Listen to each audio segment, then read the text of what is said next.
Bonjour et bienvenue dans Couture Tranquille, le podcast qui t'accompagne pas à pas sur ton chemin de couture avec douceur, confiance et simplicité. Je suis Séverine, créatrice du blog Bulle de créativité. Et ici, je t'emmène dans un espace doux, tranquille, loin de la course du quotidien, où la couture devient un moment à soi, un moment de calme, de joie et de confiance. Installe-toi confortablement, on commence.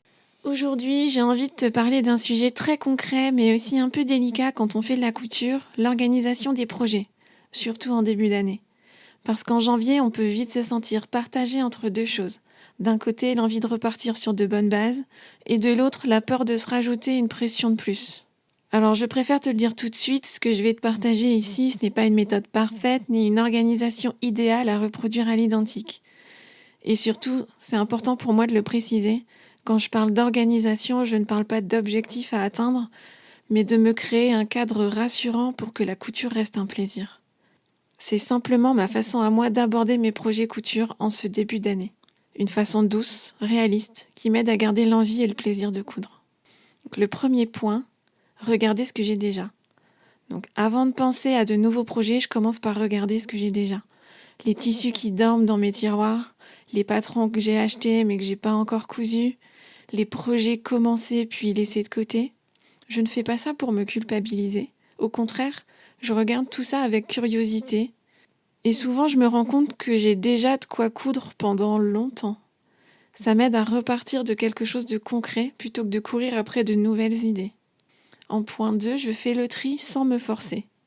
Là encore, sans pression. Je me pose des questions simples. Est-ce que j'ai encore envie de coudre ce projet ?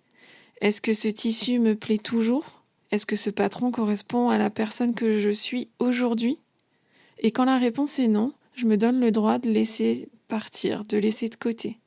Un projet abandonné, ce n'est pas un échec, c'est juste une envie qui a changé. Et qui sait, peut-être que j'aurai envie d'y revenir, mais plus tard. Je choisis quelques projets phares. Plutôt que de faire une longue liste interminable, je choisis quelques projets seulement. Pas pour toute l'année dans le détail, mais des projets qui me donnent envie là maintenant.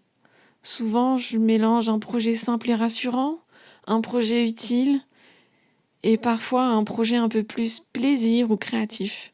L'idée, c'est d'avoir toujours quelque chose vers quoi me tourner selon mon énergie du moment. En point 4, je reste volontairement floue sur le timing. Je ne planifie pas mes projets couture à la semaine près, parce que je sais que la vie s'en mêle toujours. À la place, je garde une vision large.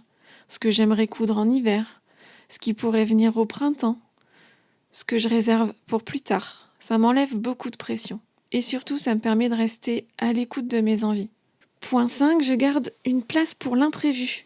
Je laisse volontairement de la place pour les coups de cœur, les envies spontanées, les changements d'avis. Parce que la couture, pour moi, ce n'est pas une to-do list à cocher, c'est un espace de liberté.